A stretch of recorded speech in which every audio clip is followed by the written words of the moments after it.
Good morning and welcome back to the Core Connection. I'm Mira Rubin here with you on Enlightened World Network. And today we're going to talk about memory and knowledge. And before we get started, let's just take a couple of seconds to settle in. Let's take a deep breath in through your nose and fill your lungs with oxygen. Feel that coursing through your body. Imagine all that energy and life going into all your cells, and exhale and relax. Take another deep breath in. Hold it. And as you release that breath, relax and release any tension in your shoulders, in your neck, in your jaw, in your back. And then let's gently press our palms together. Softly rub your fingers against your palms. Feel the tingling in your fingers, in your palms. Let it be a reminder how delicious it is to have these physical sensations. Bring ourselves present to right here, right now. Welcome.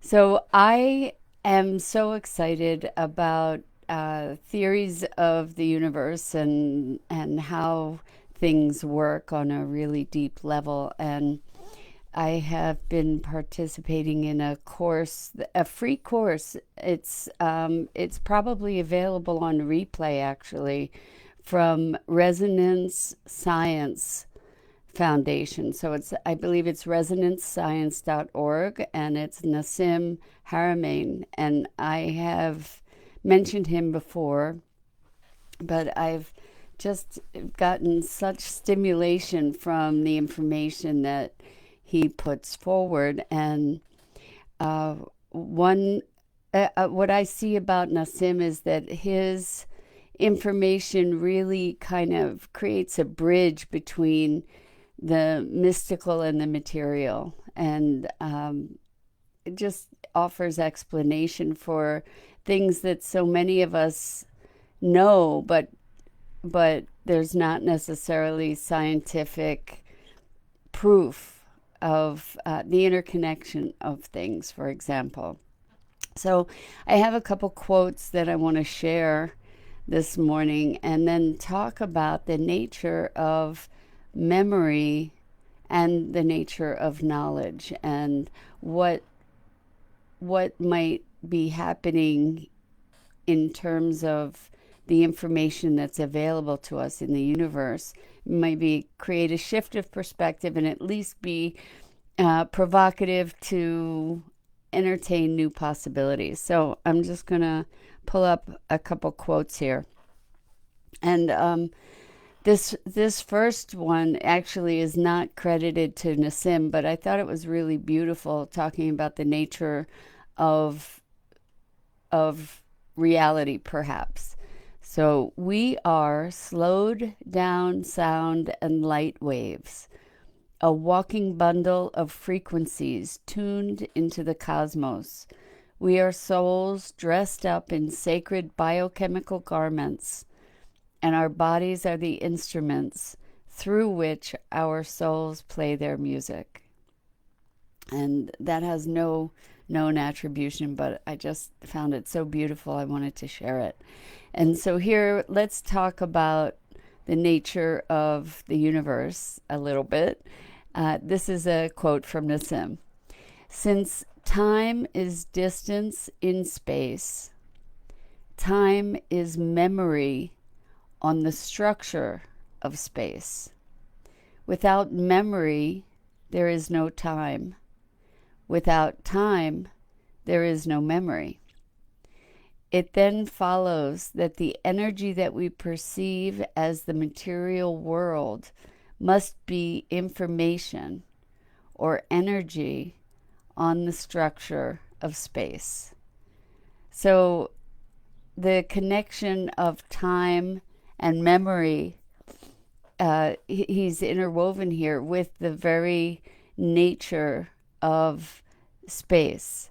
I just love the interaction here, and how completely inseparable these elements are from one another. And so To further quote Nassim, everything emerges from and returns to a fundamental field of information that connects us all. And the last one I'm going to read right now is, or maybe not the last one, memory is not a function of the brain directly, but it's a function of the brain accessing the information in the vacuum, which is this vast information field. So the brain is like a radio. And I'm going to read one more. The existence of a being is the result of millennia of memory pattern imprints upon the geometry of time and space, creating a gravitational field of experience. So I'm just loving the idea that our brain isn't generating information, it's accessing information. So when we're thinking, we're connecting somehow to this broader field. Good morning, Dido. So glad you're here. And when we think about memory, we often believe that memory is somehow tied to reality. And I want to challenge that a little bit just with some personal experiences.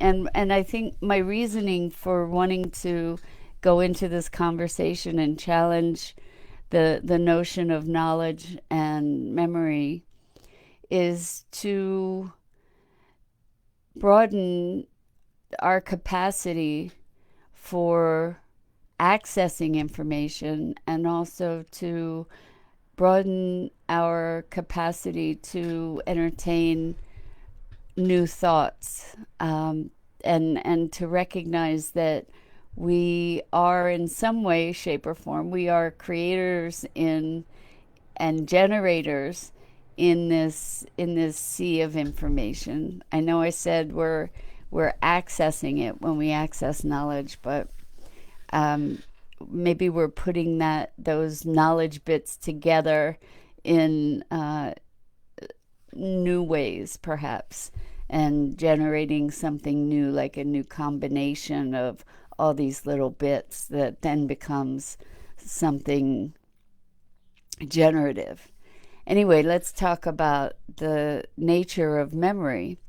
So, I believe there are a number of studies that have been done that say that eyewitness testimony is one of the least reliable forms of evidence in a legal case or otherwise. Even though we tend to rely on it, we often misremember pretty radically. And here are some examples just from my life. When when my brother and I were kids, my aunt went and went out west on a trip, and she saw a bear. And my brother was, I think he was, I don't know, maybe 3 years old. He was really young and vivid imagination, really brilliant mind. And so my aunt told the story, and my brother experienced it so vividly that he will, to this day, even though he knows it's not true, he still believes that he was there because he experienced it, the emotions of it so vividly. He saw the bear. He could probably smell the bear because he was able to imagine it so with such incredible detail. So it became a reality for him, and it became a real memory that was as real as any other memory he has. And he knows it's not true, and yet on a visceral level his experience is that it was.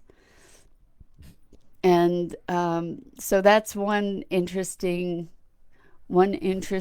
aspect of memory. There have been lots of studies done to say that something that is vividly imagined, the mind doesn't distinguish between something that is vividly imagined and something that is real, experienced.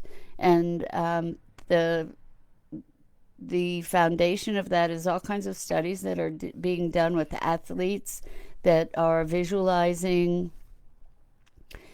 perfect practice in their sport, and they've done studies to say that these athletes have improved as much, and in some cases better, than athletes that have practiced out in the field, because the athletes that are doing the imagining are able to imagine perfect performance over and over and over again. So they're programming themselves to perfect performance.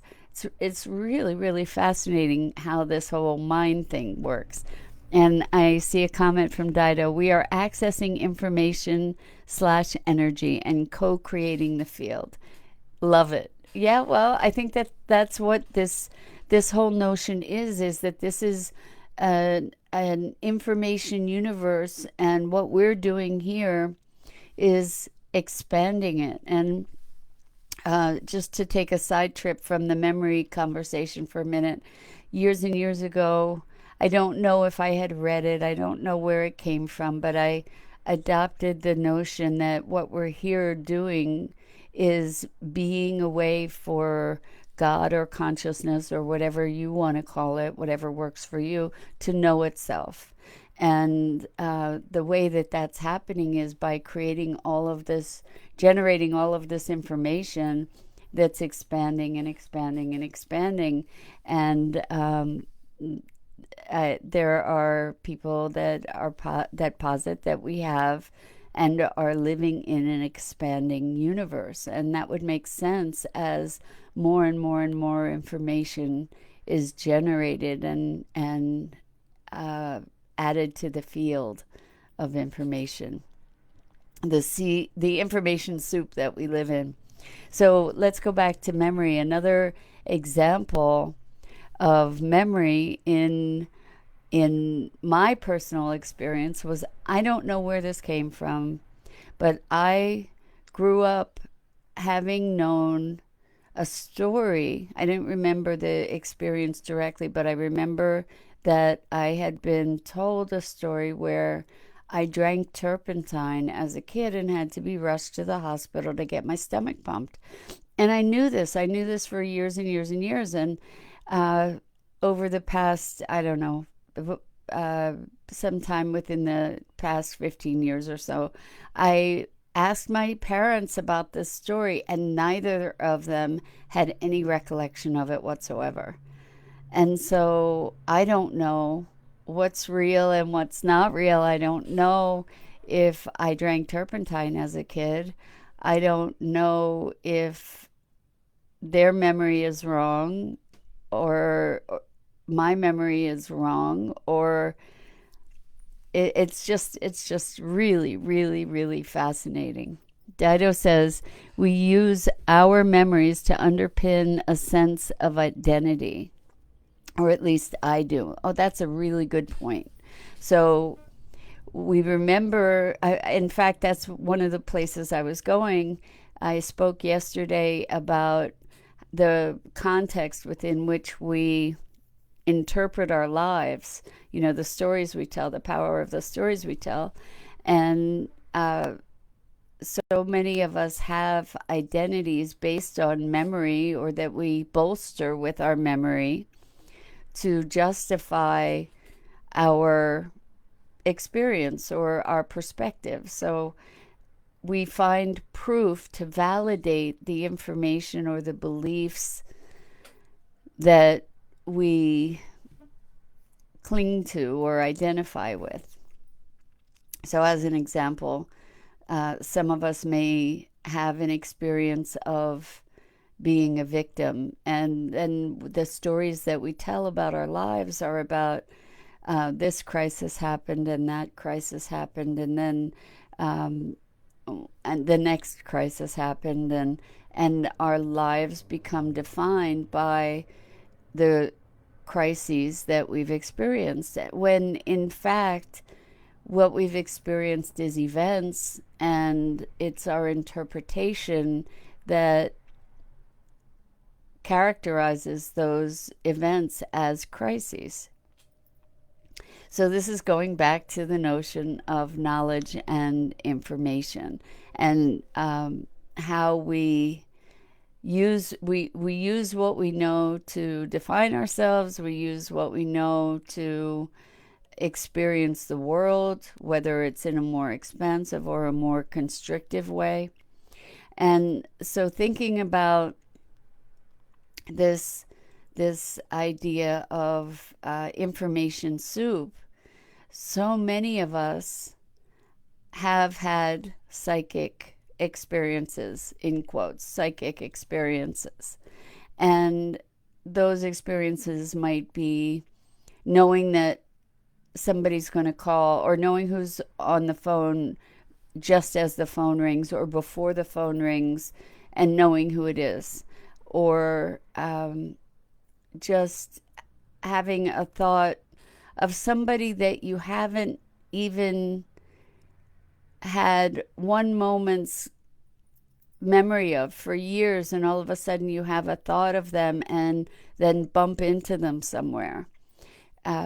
Or think about when great inventions emerge. What happens is that these things often occur in parallel in different places in the world, where people that are completely unrelated have the same awareness at the same time. And what may be is that perhaps these folks are tapping into information in the field. So Ivana Gersman says, agreed, I stopped telling stories years ago so that I don't anchor feelings of victimhood. I simply live and let judge everything. So I think, or maybe you say you're meaning let go of judging everything. I'm not sure, Ivana, but I'm going to guess that that's what you mean. It's true, as we can allow ourselves to navigate with an attitude of curiosity and openness, rather than saying this is bad, this is good, to take the attitude of let's see what happens next. We leave ourselves open to possibility. Now, we can skew things to the negative, or we can skew things to the positive too with our interpretations, if there is such a thing as negative and positive ultimately. But what I mean is, we can interpret events from a context that it serves us, they serve us, and then we can move into an interpretation of how might this best serve me, or what's the opportunity, especially when we face challenges. Ivana says I was right. She stopped judging. So let's look at the idea of being surrounded by this unbounded field of information and knowledge, and what would it mean if we have the opportunity to, for instance, access answers to things that we don't have a training in. For instance, we might be able to access the answer to something, or direction for something, inspiration for something that is entirely new in our own experience. And if we're talking about memory as accessing this information field, what if we could remember our future? Perhaps if this is a vast information field, maybe there is no linearity to it, because we're able to access all of it at some time or another in some shape or form, and can cultivate the skill of accessing this vast information field. And it would make it therefore possible to project into our future selves potentially and access the wisdom of that future self and bring it present, just as we could transmit wisdom to our past self. And so this notion of memory only existing if time exists, and time existing only if memory exists, then perhaps we have the ability, at least through our consciousness, if not physically, which also, who knows, maybe that's possible as well. But we have the potential to be accessing the past and the future because it already exists if time exists. So I don't know about you, but I love playing with these ideas, and I love the vistas that it can open up in terms of possibility for expansion of my notion of myself and of the universe and of what's possible, because I'm all about possibility and expanding into the fullest expression of myself and my capacity, my capabilities. So I invite you to just sort of play with this notion of time and knowledge and memory, and what if our knowing is not resident locally, but what if our knowing is that we have certain frequencies that we tune to of information in the broader world, and what might be available if we were able to tune in more consciously and deliberately. So have fun with this. I would love to see your comments and engage with you further around this conversation. It's just a wonderful thought experiment, and I hope that it is as stimulating to you as it is to me.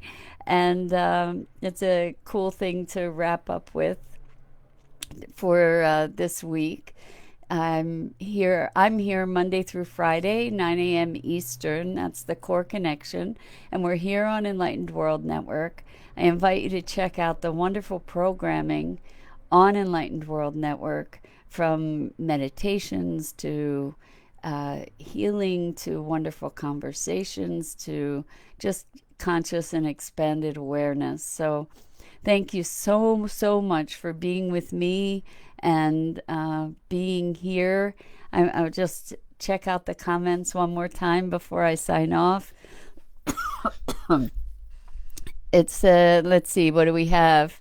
From Dido: if we can access our information field, what if we can access our future and access wisdom of our past self? How wonderful I could time travel at last. I really do believe that we do have the ability to do that. In fact, that's a modality that's used in NLP, neuro-linguistic programming, is imagining your future self and getting information from your future self to bring back to the present, and also to go back to your past self and to heal the wounds of your past self by bringing love and wisdom and perspective to that past self. So we do have the ability to time travel in some capacity, for absolutely, for sure. And then Ivana says, this is the same way that I can feel reconnected with people that I miss or grieve over who have died. It's helped me. Ivana, that's beautiful. Exactly. By allowing ourselves to connect with these people and even cherished pets, to connect through time. We're really not bound by time. Our consciousness transcends it. So on that note, I want to thank you all for joining me in this fun experiment. Thank you, Ivana. You're wonderful too. I'm so glad you were here. And have fun with this. Have a wonderful, wonderful weekend. And join me again on Monday at 9 a.m. Eastern here on Enlightened World Network. Lots and lots of love and compassion to you.